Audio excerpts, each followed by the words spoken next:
고맙고 감사합니다.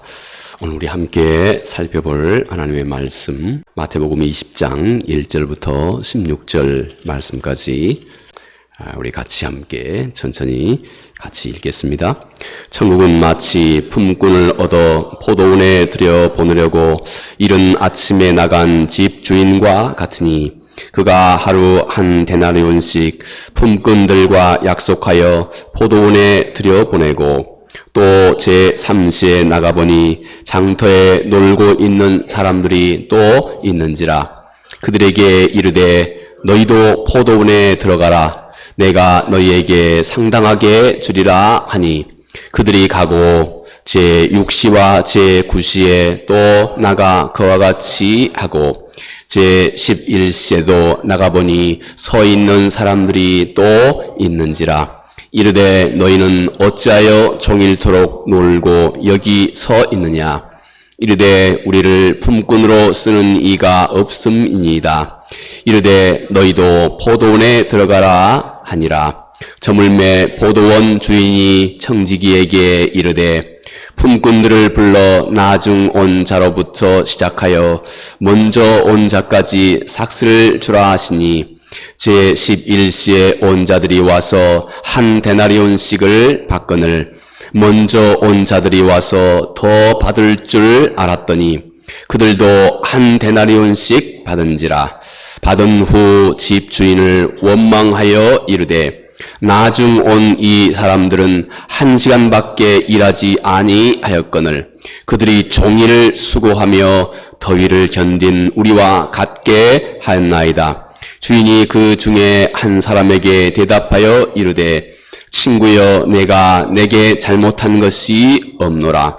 내가 나와 한 데나리온의 약속을 하지 아니하였느냐. 내 것이나 가지고 가라. 나중 온 이 사람에게 너와 같이 주는 것이 내 뜻이니라.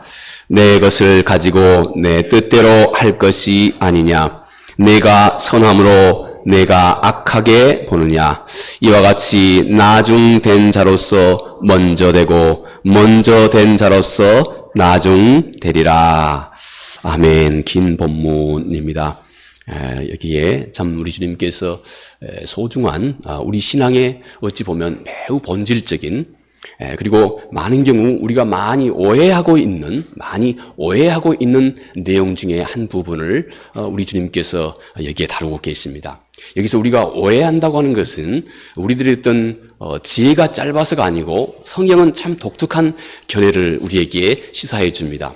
우리가 잘못된 생각을 계속해서 고집하고 있기 때문에 어렵다는 겁니다. 우리가 지혜가 짧아서 어려운 게 아니고 우리가 잘못된 생각을 계속 고집하고 있음으로 인하여서 이 하나님의 나라가 이 땅에서 이해하기가 참 어려워지게 됐다. 그리고 마지막 날에도 그 하나님의 나라 앞에서 너무 이 세상에 잘못된 그런 견해를 가지고 살았던 자들은 깜짝 놀라게 된다 하는 이 일입니다.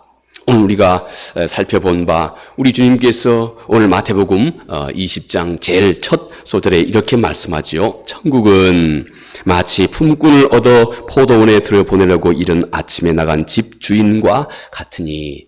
자, 천국이 집주인과 같다. 여러분 썩 이해에 다가오십니까?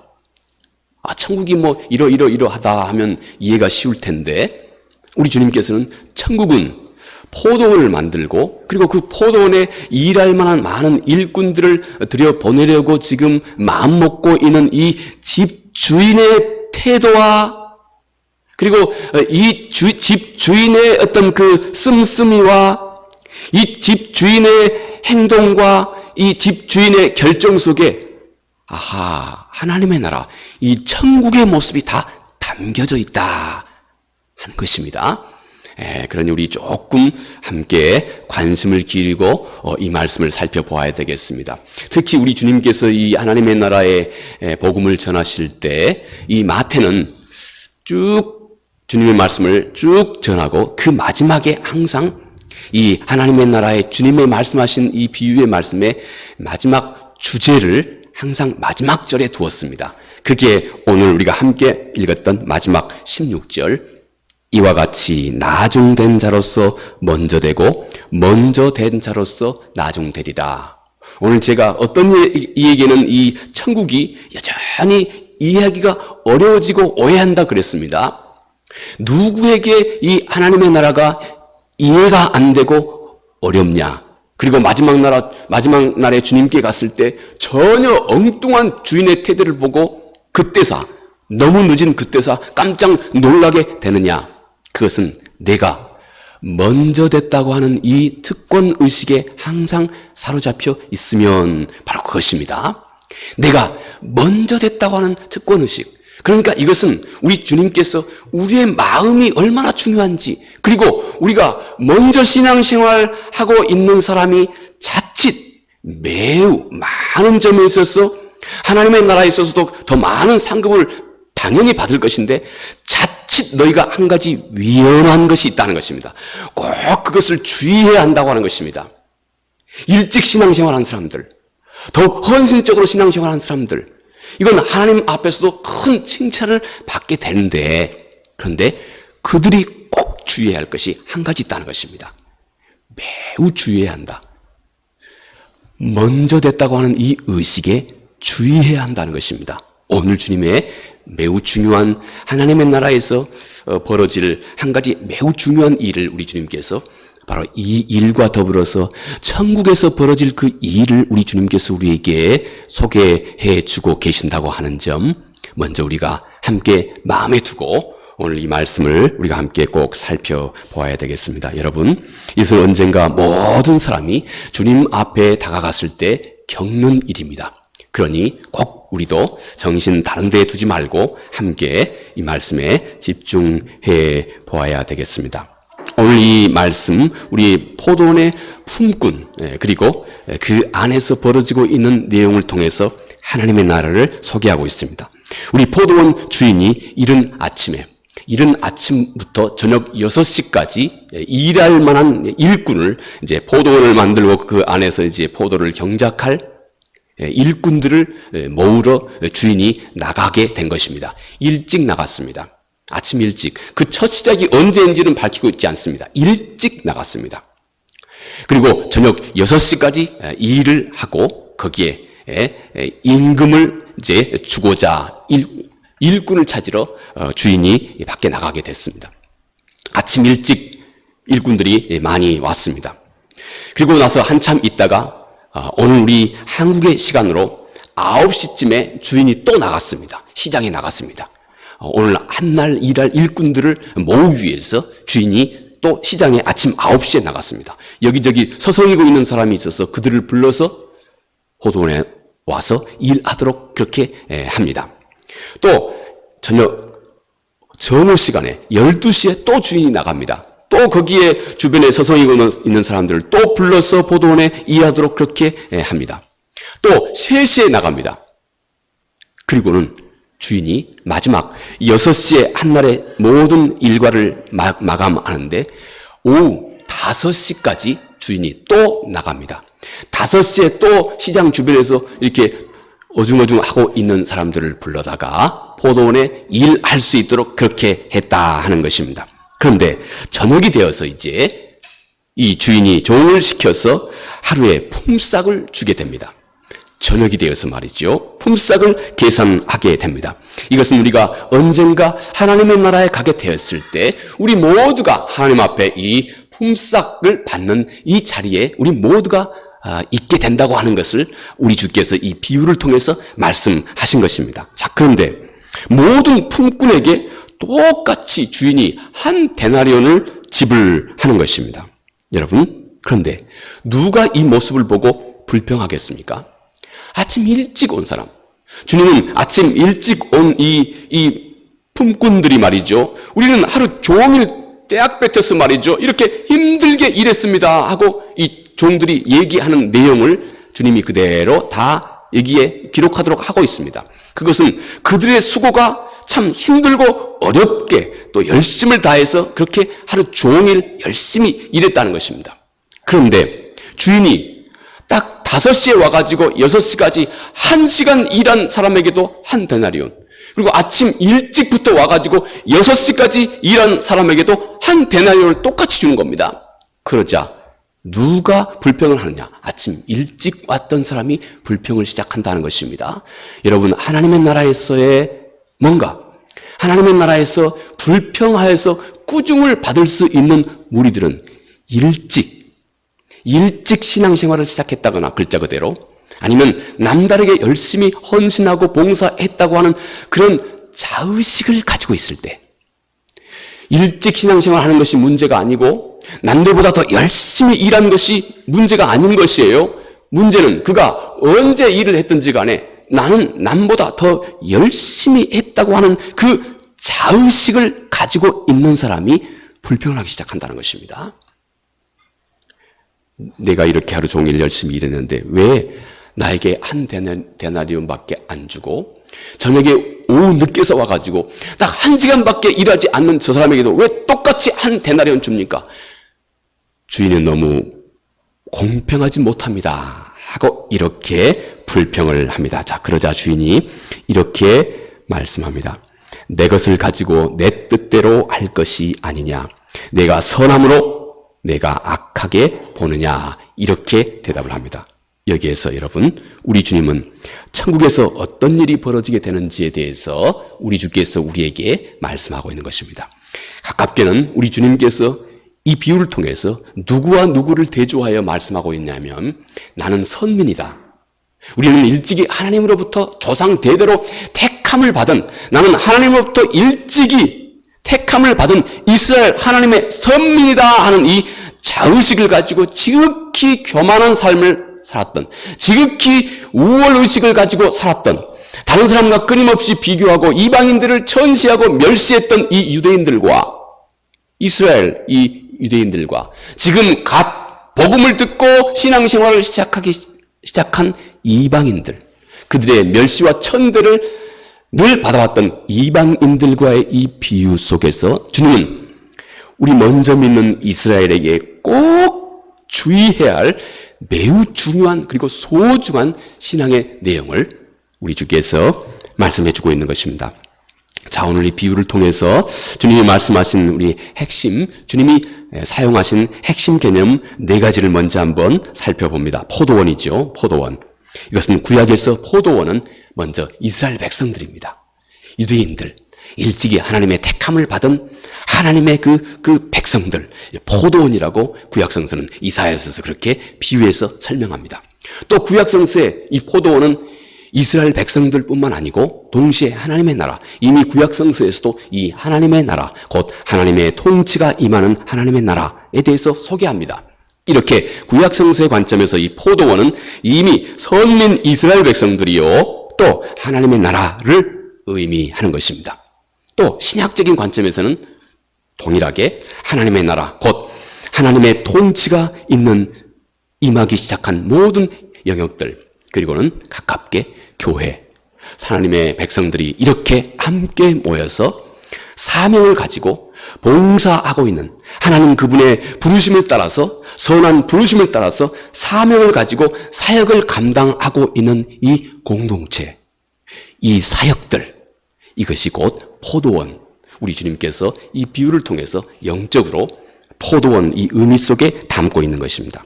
그러면 품꾼은 누구겠습니까? 글자 그대로 일꾼들입니다.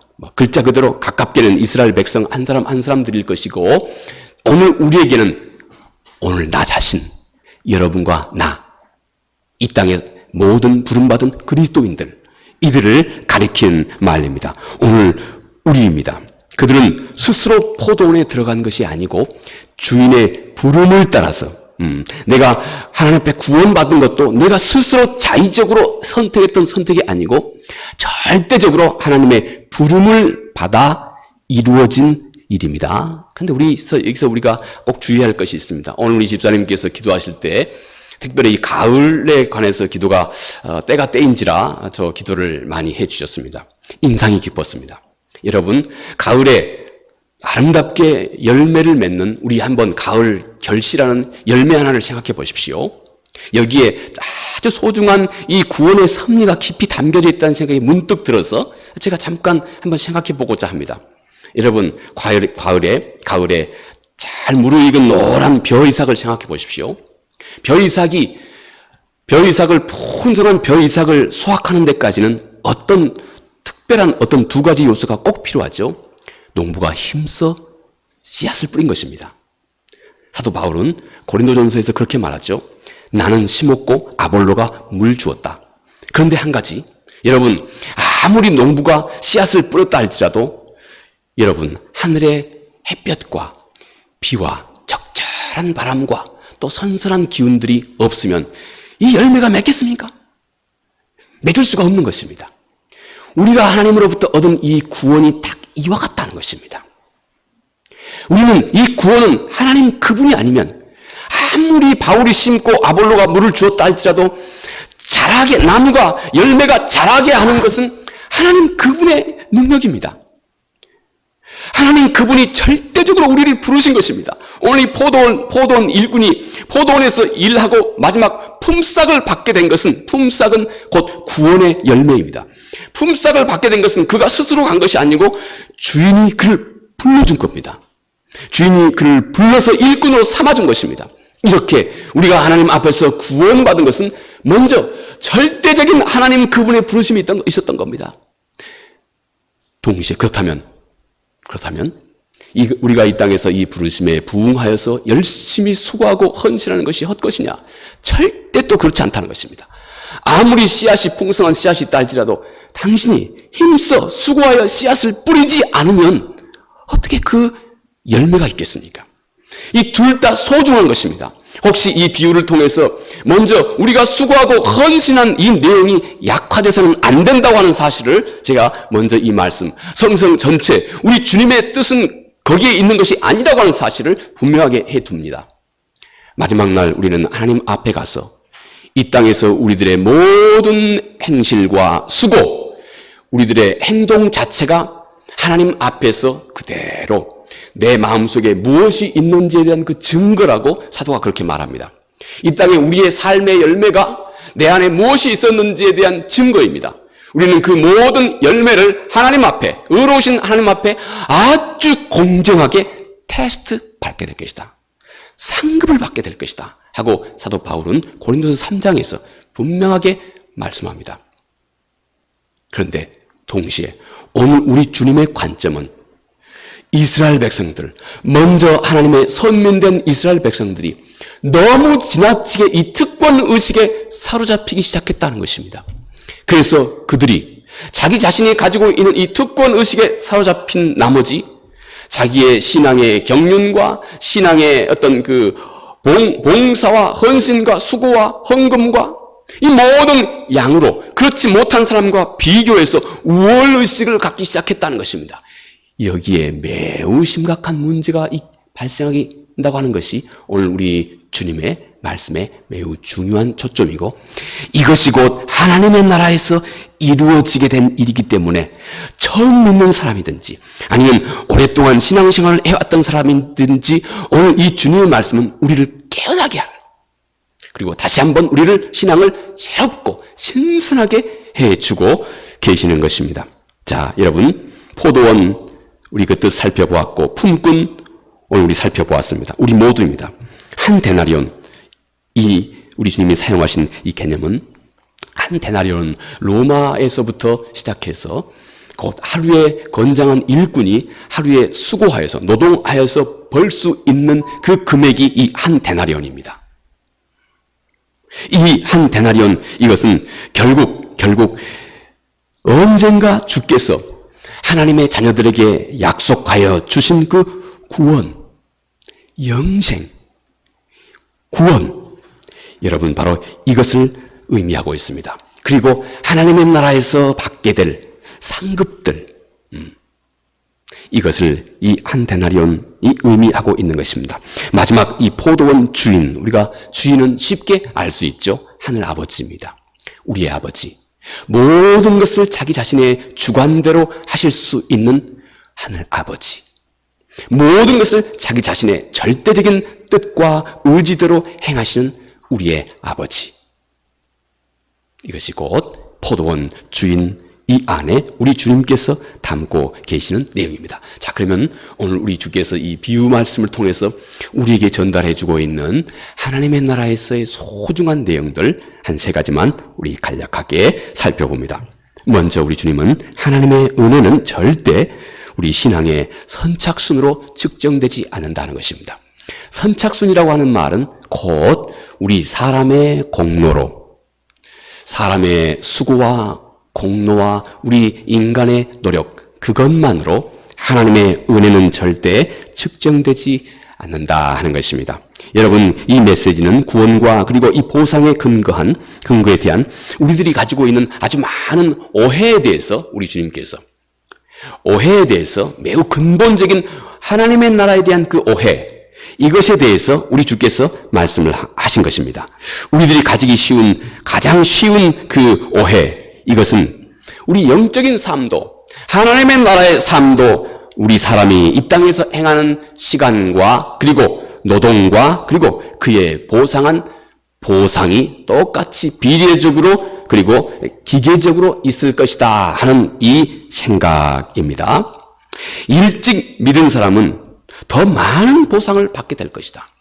내 신앙생활의 경륜이 오래되면 될수록 더 많은 보상을 하나님 앞에서 받게 될 것이다 하는 바로 이 근본적인, 그리고 이것과 함께 부수적으로 함께 오는 모든 생각들입니다. 더 많은 봉사, 더 많은 기도, 더 오랫동안 믿는 이것이 곧 더 많은 보상을 받게 될 것이다, 또 받아야 한다 하는 그 생각입니다. 제가 아까 말씀드린 것 같이 성경 전체를 볼 때 물론 이 말씀은 옳습니다. 언제 이 말씀이 항상 옳으냐면 우리 주님께서 마태복음 25장에서 양과 염소의 비유를 주께서 천국에서 어떤 일이 벌어질지에 대해서 소개하셨습니다. 그중에 여러분, 이 양의 그리고 염소의 태도를 꼭 우리가 잘 알아야 됩니다. 염소의 태도는 무엇입니까? 염소의 태도는 근본적으로 이렇습니다. 하나님, 나는 내가 최소한 하나님 앞에서 해야 할 것은 다 했습니다. 나는 내가 이 세상 속에서 해야 한다고 생각하는 건 다 했습니다. 나는 하나님 앞에서 정말 부끄러움 없이 다 했습니다 하는 이런 의식을 가지고 있는 겁니다. 여러분, 이것은 내가 이 땅에서 어느 정도의 많은 수고를, 얼마나 긴 신앙 경륜을 가지고 얼마나 많은 봉사를 했느냐하고 전혀 무관한 것입니다. 문제는 우리의 마음, 우리의 태도입니다. 나의 마음, 나의 태도, 염소에 해당하는 이 태도, 하나님 앞에 큰 꾸중을 받고 하나님으로부터 멸시를 받는 그 사람의 태도는 이것입니다. 하나님, 내가 얼마나 오랫동안 신앙생활을 했습니까? 내가 얼마나 하나님 앞에 기도를 많이 했습니까? 내가 얼마나 주일 성수를 잘했습니까? 내가 얼마나 헌금을 많이 했게요? 하나님, 내가 할 수 있는 최선의 것을 다 했습니다. 그런데 그는 이 일로 인하여서 큰 자부심을, 지극히 거만하고 교만한 자부심을, 그래서 그는 오늘 이 비유의 말씀을 보건대 그는 그렇지 못한 다른 사람을 비난하고 멸시하는 데까지 이르러 있는 것입니다. 바로 이 사람이, 그는 당연히 하나님 앞에서 큰 상급을 받을 것인데 만약 그렇게 수고하고 헌신하고 오랫동안 신앙생활을 해온 사람이 이런 교만한 의식에 빠져 있으면 큰일 난다는 겁니다. 그는 완전히 나중된 자가 돼버린다 하는 것입니다. 반대로 양에 해당하는 사람은 누굽니까? 그는 신앙생활을 오래 했음이 분명합니다. 많은 수고와 봉사, 특히 남모르게 많은 수고와 봉사를 했음이 분명합니다. 그런데 그는 그 생각을 어떻게 하나님 앞에서 품고 있냐? 하나님, 내가 돌아보니 내가 하나님 앞에서 한 것이 너무 없습니다. 내가 돌아보니 하나님 앞에서 너무 내 중심으로만 산 것 같습니다. 그는 정작 오랜 시간 동안 많이 기도했고 오랜 시간 동안 신앙생활했고 많은 수고와 헌신을 했음에도 불구하고 그 마음의 중심은 하나님, 내가 돌아보니 하나님 앞에서 너무 부족한 것뿐입니다 하는 이 의식을 가지고 있는 겁니다. 이 마음의 태도를 가지고 있는 것입니다. 주님은 이 사람에게 큰 상급을 얻는다고 말씀하셨습니다. 우리가 절대 오해하지 말아야 됩니다. 오늘 이 주님의 말씀이 무작정 나중된 자가 먼저 된다고 하는 것이 절대 아닙니다. 마음의 태도입니다. 하나님의 나라는 이 너의 마음의 중심에 있다는 것입니다. 그 중심의 태도가 이렇게 지극히 겸손한 태도를 가지고 있는 자는 하나님의 나라에서 큰 상급을 얻게 되고, 그는 혹 나중에 신앙생활을 했다 할지라도 가장 먼저 하나님의 나라에 앞서는 그 영광을 얻게 된다고 하는 것이 오늘 이 말씀의 중요한 초점이라고 하는 사실을 절대 오해하지 말아야 되겠습니다. 자, 그러므로 성경 전체를 볼 때 한 사람이 수고하고 봉사하고 기도하고 헌신하는 것, 오랜 세월일수록 그는 하나님 앞에 큰 상급을 얻을 것이 분명합니다. 자, 그런데 여기서 우리 주님께서 매우 근본적인 하나님의 나라 그 은혜의 계산법을 우리 주님께서는 더 근본적인 내용을 말씀하신 것입니다. 주님은 계약대로 일찍 온 품꾼에게도 한 데나리온을 주었고, 나중 온 이 품꾼에게도 똑같이 이 한 데나리온 동일한 금액을 주었다는 것입니다. 마지막 5시에 와가지고 6시까지 1시간밖에 일하지 않는 사람조차도 말입니다. 여러분, 여기서 주님이 가지고 계시는 이 말씀의, 이 비유의 정작 중요한 초점이 무엇일까요? 정작 주께서 이 비유를 통해서 말씀하신 내용이 뭘까요? 너 일찍부터 신앙생활하고 기도 많이 하고 헌신 많이 하고 또 뭐 헌금도 많이 하고 하는 거 아무 소용없다, 이 말일까요? 아니라고 했습니다. 이 말 아니에요. 그것도 중요하다는 것입니다. 그런데 정작 중요한 것은 하나님 앞에서 너의 마음의 태도가 그토록 중요하다는 것입니다. 무슨 태도일까요? 먼저 주인이 이 모든 것은 선한 뜻으로 행동하셨다고 하는 사실입니다. 여러분, 결국 한 데나리온, 늦게 온 자에게도 1시간밖에 일하지 않는 자에게조차도 주님은 한 데나리온을 똑같이 주었습니다. 이것은 주인의 관점에서 주인은 항상 선을 행하신 분이다 하는 것입니다. 그렇지요? 이해 가시지요? 하나님은 선하신 분이다 하는 것입니다. 그리고 이것은 하나님이 모든 이들에게 선을 베푸신 것이다 하는 것입니다. 하물며 1시간밖에 일하지 않는 자에게도 주님은 똑같이 선을 행하시고, 그리고 우리 주님의 그 선한 행동의 궁극적인 그 열매가 구원이라는 것입니다. 구원, 영생. 이것은 하나님의 선하신 것이에요.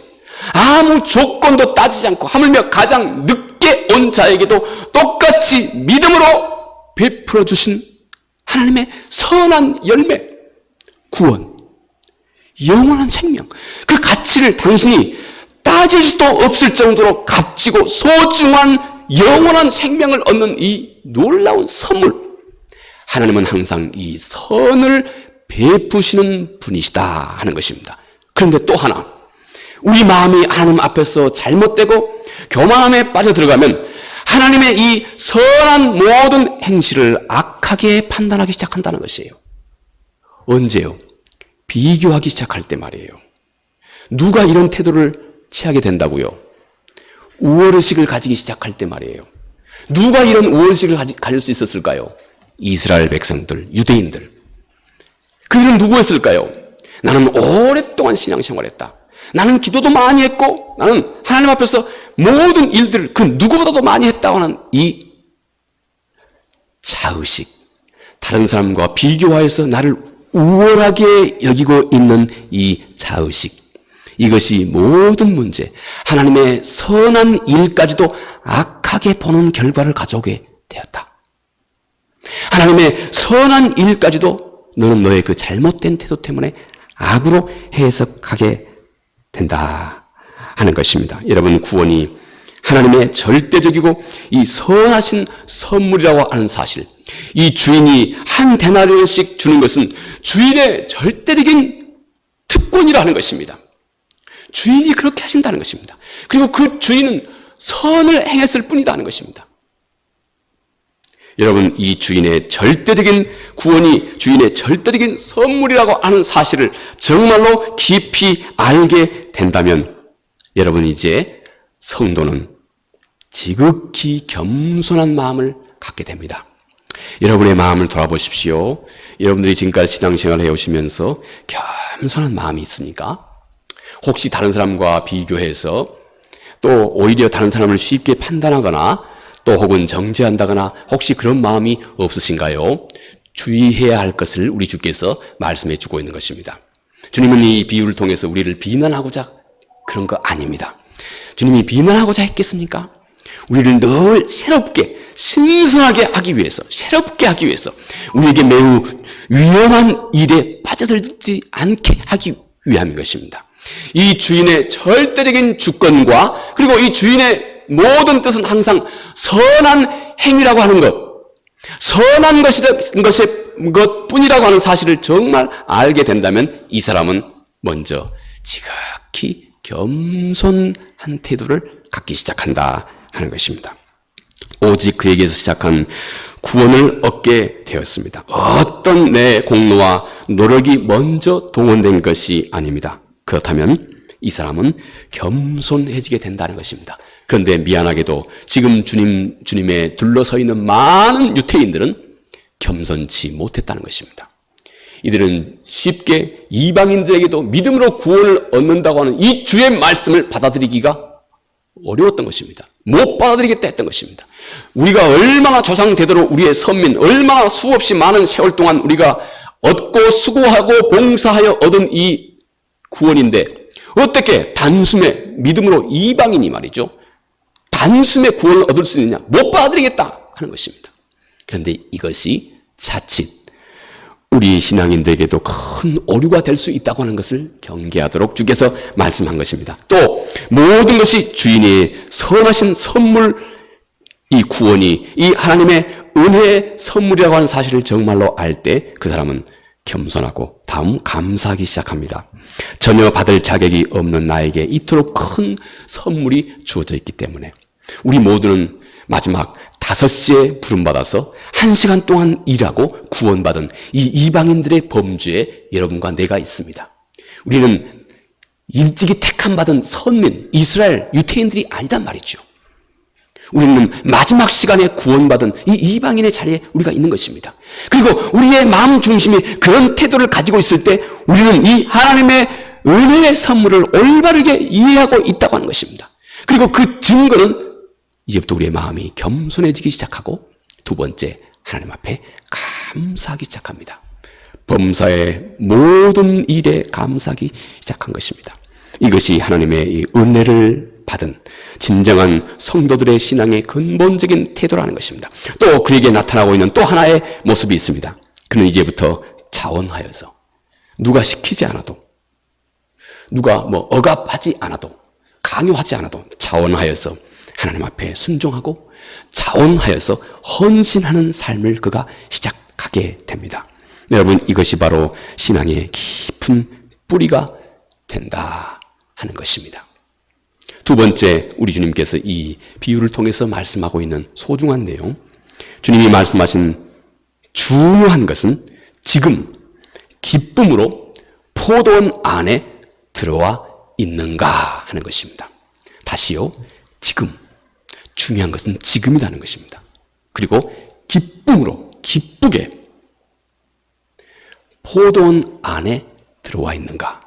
정작 중요한 것은 바로 이것이다 하는 것입니다.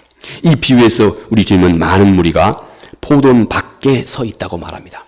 지금도 이 포도원 밖에 수없이 많은 무리가 있습니다.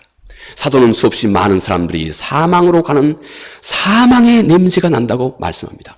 어떤 이들은 지금 그의 모습을 보니 생명으로 가는 생명의 냄새가 나고 있는데 어떤 이들은 지금 포도원 밖에 있는 이들은 사망으로 가는 사망의 냄새가 난다고 사도 바울이 그렇게 안타까이 말씀합니다. 많은 이들이 지금 포도원 밖에 있다는 것입니다. 이들은 일할 수 있는 일꾼들인데 아무도 써주지 않아서 종일 할 일이 없이 장터에서 서성이고 있다는 것입니다. 이는 하나님의 부르심 밖에서 방황하고 많은 인생을 낭비하고 있는 수없이 많은 사람들의 그 영적인 상태를 포도원 밖에 있다 하고 주님께서 말씀합니다. 그런데 주인은 이 일을 안타깝게 여기신 것입니다. 주인의 그 안타까운 마음이 우리에게도 있는 것입니다. 주인은 포도원 밖에서 서성이고 있는 수없이 많은 사람들, 이들을 안타깝게 주인은 여기시고 그들이 인생을, 삶을 낭비하고 있는 것을 안타까워하여서 주인이 계속해서 반복해서 시장에 나가서 그들을 포도원으로 또 들여보내고 또 들여보내고 또 들여보내고 마지막 다른 일찍이 와서 수고한 사람들의 건강하고 합리적인 그 비난을 받을 자리까지 1시간 남은 이 시간까지 가가지고 주인은 마지막까지 이 일꾼들을 포도원 안으로 들여보낸다 하는 것입니다. 주인은 모든 사람들에게 절실하게 기회를 주고자 하고 있는 것입니다. 또 최후의 마지막 일꾼, 주님은 마지막 5시에 부른 이 일꾼, 이들을 통해서 이방인들을 소개하고 있습니다. 제가 아까도 말씀드린 것 같이 여러분과 내가 이 이방인의 자리에 있는 것입니다. 최소한 오늘 이 비유의 말씀에 물리적으로 보아서 우리는 이방인의 자리에 있는 것입니다. 그는 5시에 온 품꾼입니다. 단 1시간 일했습니다. 하나님 앞에서 내가 한 데나리온 하루 품삯을 받는데 내가 생각해보니, 합리적으로 생각해보니 이건 너무 나는 과분한 선물을 받았다는 것입니다. 이것이 곧 하나님 앞에서 올바른 하나님의 은혜를 입고 있는 자의 신앙의 근본적인 바른 태도다 하는 것입니다. 그는 단 1시간 일했지만 그 사람은 한 가지 아주 주목할 만한 태도를 그가 가지고 있습니다. 오늘 이 주님의 관심은 여기에 있습니다. 이 1시간밖에 일하지 않았는데도 한 데나리온을 받게 된 이 사람의 태도, 여기에서 우리 주님께서 중요한 것을 가르쳐 줍니다. 이 사람의 이 태도 속에 여러분, 그의 태도는 이것입니다. 주인의 부르심에 주저하지 않습니다. 5시에 부름받은 이 품꾼이 뭘 주저하겠습니까? 하루 종일 내가 일하지 않으면 내 모든 가족이 쫄쫄 굶게 생겼는데, 굶어 죽게 생겼는데 5시에 부름받은 이 일꾼이 뭘 주저하겠습니까? 하나님의 나라를 만난 사람, 하나님의 나라에 있는 사람, 복음이 지금 그 안에 천국이 살아있는 사람은 이런 태도를 가진다는 것입니다. 그는 주인의 부르심에 주저하지 않습니다. 그리고 즉시 응답합니다. 즉시. 천국은 항상, 우리 주님이 산상보훈에서 말씀하신 천국은 항상 그 긴급함의 그 천국의 특징이 있습니다. 즉시 응답합니다. 그리고 그는 기쁘게 순종합니다. 기쁘게. 무엇이든지 내가 행하는 모든 일들을 다른 사람과 비교하지 않고 기쁘게 순종하는 것입니다. 기쁘게 봉사하는 것입니다. 기쁘게 그분께 나를 드리는 것입니다. 내 마음과 내 삶을 기쁘게 하나님의 나라를 위해서 헌신하는 것입니다. 그리고 그는 지금 포도원 안에 들어와 있는 것입니다. 포도원 안이라고 하는 것은 하나님의 주인의 통치가 임하고 있는 것입니다. 내가 내 자신의 뜻을 이미 버렸고 하나님 그분의 뜻이, 하나님의 통치가, 하나님의 마음이, 하나님의 뜻이 내 안에 이루어진 것입니다. 하나님의 나라의 백성은 하나님이 가지고 있는 소망이 그의 소망이 되었습니다. 예수 그리스도가 가지고 있는 그분의 성품이 내 성품이 되기 시작합니다. 그리고 그 안에 성령께서 살아 역사하고 있습니다.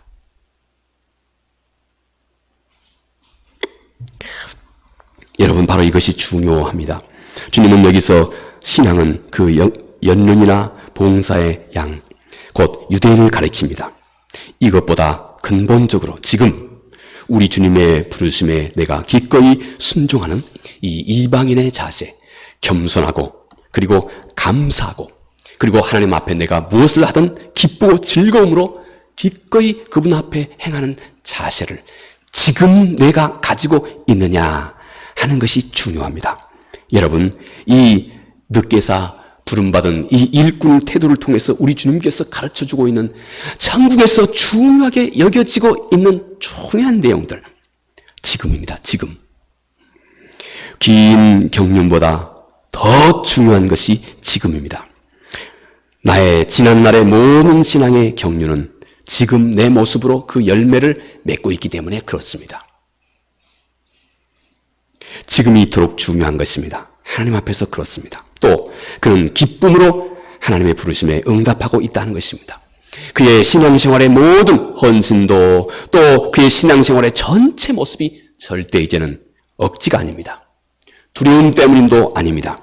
습관 때문도 절대 아닙니다. 어떤 부담 때문도 절대 아닙니다. 또 어떤 형식적으로 내가 무엇을 행하는 것도 절대 아닙니다. 그는 지금 포도원 안에 들어와 있습니다. 모든 것이 하나님의 통치가 그는 겸손히 그 안에서 이루어지고 있습니다. 여러분, 우리의 마음속에 어떤 영역은 하나님의 통치가 이루어지고 있는 영역이 있습니다. 그런데 우리의 마음에 또 어떤 영역은 여전히 하나님의 통치를 내가 거부하고 부인하고 있는 자리가 있습니다. 누가복음 19장 삭개의 비유를 통해서 우리 주님께서 하나님은 잃어버린 자를 찾아 구원하기 위해서 오셨다 하고 말씀하신 잃어버린 영역이 무엇이냐면 내가 내 마음속에 하나님 그분의 뜻에 순복하고 있는 영역은 하나님이 나를 찾아내신 영역입니다. 그러나 여전히 내 삶의 어떤 부분, 어떤 영역은 여전히 내 뜻과 내 고집을 그대로 내세우고 있는 영역, 하나님으로부터 잃어버린 영역입니다. 회복해야 할 영역입니다. 하나님의 통치에 내가 절대 순복하고 있지 않는 삶의 영역입니다. 그것이 무엇인지를 보라 하는 것입니다. 그리고 결국 내 모든 삶이 그분의 통치에, 주인의 통치에 순복하는 포도원 안에 들어와 있는 자가 하나님의 참다운 일꾼이다, 자녀다 하는 것입니다. 내가 지금 포도원 안에, 하나님의 통치 안에 기쁨으로 들어와 있는가? 여러분, 이것이 소중한 가장 큰 최후의 복이다 하는 것입니다. 마지막 우리 주께서 이 비유를 통해서 말씀하고 있는 소중한 내용은 이제 내가 받은 이 은혜에 집중하라 하는 것입니다. 유독 주님께서 이 비유를 통해서 한 가지 우리 인간의 마음속에 생겨나는 아주 주의해야 할 한 가지를 우리 주님께서 유독 말씀을 하고 있습니다. 주님은 여기 대해서 더하여서 공동체 안에서 발생하는 시기와 불평, 곧 비교에서 오는 이 시기와 불평, 이것이 곧 하나님의 나라에 있어서도 결격적인 어려움이 된다고 하는 사실을 주께서 이 비유 속에서 중요하게 말씀하고 있습니다. 비교하면서 오는 시기와 불평. 여러분, 일찍 온 품꾼들의 불만은 자신이 받은 것에 대한 불만이 아닙니다. 그가 다른 사람과 비교하면서 시작된 것입니다. 아침 일찍부터 와서 하루 종일 6시까지 일한 사람, 만약 그 혼자 이 포도원에서 일했을 때 그에게 한 데나리온 줬다면 그는 기쁘게 감사하게 돌아갔을 것입니다. 근데 문제는 저녁 늦게사 5시에서 온 일꾼들도 있었다는 겁니다. 그런데 문제는 그들에게도 똑같이 주인이 한 데나리온을 줬다는 것입니다. 이 사람에게 비교하기 시작할 때부터 우리는 하나님의 나라를 잃어버릴 수 있는 심각한 영적인 질병에 빠져 들어갈 수가 있다는 것입니다. 이걸 주의해라는 것입니다. 이걸 하나님의 나라에서 가장 주의해야 할 것이다 하는 것입니다. 이 사람이 1시간밖에 일하지 아니하였거늘 우리와 같게 하였나이까 하고 12절에 말합니다. 이는 하나님의 은혜를 받은 후에도 여전히 자기의 공로의식 그리고 타인에 대한 시기심이 여전히 그에게 남아있는 것입니다. 자기에게 영적인 우월의식이 남아있는 겁니다. 가장 두려운, 가장 주의해야 할 문제라는 거예요. 우월의식 말입니다. 이에 대해서 주님의 말씀은 이것입니다. 내게 줄 것이 없지 않느냐. 이 말은 내가 너에게 약속한 대로 다 하지 않았느냐 하는 것입니다. 한 데나리온 약속하지 않았느냐. 그대로 했지 않느냐. 그리고 물으면서 나가서 내가 선한 일을 행함으로 내가 악하게 보느냐. 하나님이 하셨던 일은 결국은 선한 일뿐이었다는 것입니다. 늦게 온 자에게도 똑같이 베푼 것은 선한 일 그뿐 아니냐. 그런데 너는 선한 일을 행한 나를 보고 비난하기 시작하느냐 하고 주께서 말씀을 하고 있는 것입니다. 이렇게 주님은 비교하는 이 일은 결국 하나님의 선하심까지 악하게 보게 만든다 하는 것입니다. 비교의식, 여기서 오는 시기와 불평. 여러분, 이것이 그러나 얼마나 공동체를 심각하게 이 땅에서부터 교회의 사역을 통해서 이 땅에 하나님의 나라가 펼쳐져 가고 있는 사역 속에 이 비교의식이 얼마나 치명적인 잘못된 문제를 만들어내는지 주께서 말씀하신 것입니다. 여러분, 비교는 하나님의 은혜를 잃게 만들어버리는 가장 무서운 적이라고 하는 사실을 기억하라 하는 것입니다. 그것은 즉시 하나님의 주권을 부인해버린 일이기 때문에 그렇습니다. 주인의 주권을 부인해버립니다. 그리고 감사를 빼앗고 또 시기를 낳습니다. 그는 주인의 선까지도 악하게 보아버리는 결과를 가져오게 됩니다. 이 모든 것이 이 영적인 우월의식이나 비교의식에서 생긴다고 하는 것입니다. 감사하는 마음은 자신이 그런데 받은 것, 다른 사람과 비교하지 않고 돌아보아 내가 하나님으로부터 받은 이 일에 집중하기 시작하면서 우리 안에 다시 하나님의 나라가 회복된다는 것입니다. 여러분, 우리 인간에게 있어서 이 영적인 비교는 딱 두 가지를 낳습니다. 내가 남보다 낮게 여기면 그는 반드시 교만에 빠져들어가게 됩니다. 또 비교는 내가 남보다 못하다고 여기면 그는 영적인 열등의식에 사로잡혀서 절망에 빠져들어가게 됩니다. 절대 남과 비교하지 않을 수 있는 그 길, 주께서 가르쳐주신 그 길, 다른 사람과 그 어떤 형태든지 물리적인 것인지 하며 영적인 것이라도 우리 신앙의 모습조차도 절대 다른 사람과 비교하지 않을 수 있는 그 길은 내가 하나님으로부터 받은, 너가 받은 그 은혜 그 자체에 집중하라 하는 것입니다. 너 자신, 돌아보아 너 자신, 이제부터는 절대 다른 사람과 너를 비교하여 우월의식이나 열등의식에 사로잡히지 말고, 그래서 시기나 질투의 이 위험 속에서 꼭 너 자신을 잘 지키고 비교하지 않을 수 있는 그 길은 오직 너가 하나님으로부터 받은 너 자신에게, 너 자신이 받은 그 은혜에만 집중하라 하는 것입니다. 자, 오늘 우리 포도원의 비유를 통해서 우리 주님께서 나는 먼저 측량할 수 없는 놀라운 하나님의 은혜를 받은 자라고 하는 사실, 내가 이 신앙에 올바로 서 있다면 그 증거가 내가 하나님 앞에서 겸손하고 감사하기 시작하고, 그리고 내가 기쁘고 자원하여서 늘 하나님의 앞에 헌신하며 봉사할 수 있는 태도를 갖기 시작한다는 것입니다. 하나님의 이 은혜가, 나는 측량할 수 없는 이 놀라운 은혜를 받았다고 하는 이 사실이 내 마음 중심에 자리하게 될 때 우리는 이런 신앙을 갖게 됩니다. 두 번째 우리가 함께 살펴보았던 것, 중요한 것은 지금 기쁨으로 내가 포도원 안에 있는지, 곧 하나님의 통치 안에 머무르고 있는지, 이것이 중요하다 하는 것입니다. 지난날이 중요한 거 아닙니다. 지난날의 모든 것은 오늘 내 신앙생활의 됨됨이에 다 집중되어 있습니다. 그러니 지금이 중요하다는 것입니다. 지금 당신이 하나님 뜻 앞에 신실하게 서 있는 것이 중요하다는 것입니다. 지금. 마지막 우리 주님께서는 너는 비교하여 시기와 불평에 사로잡히는 일에 꼭 주의해야 한다는 것입니다. 꼭 주의해야 한다는 것입니다.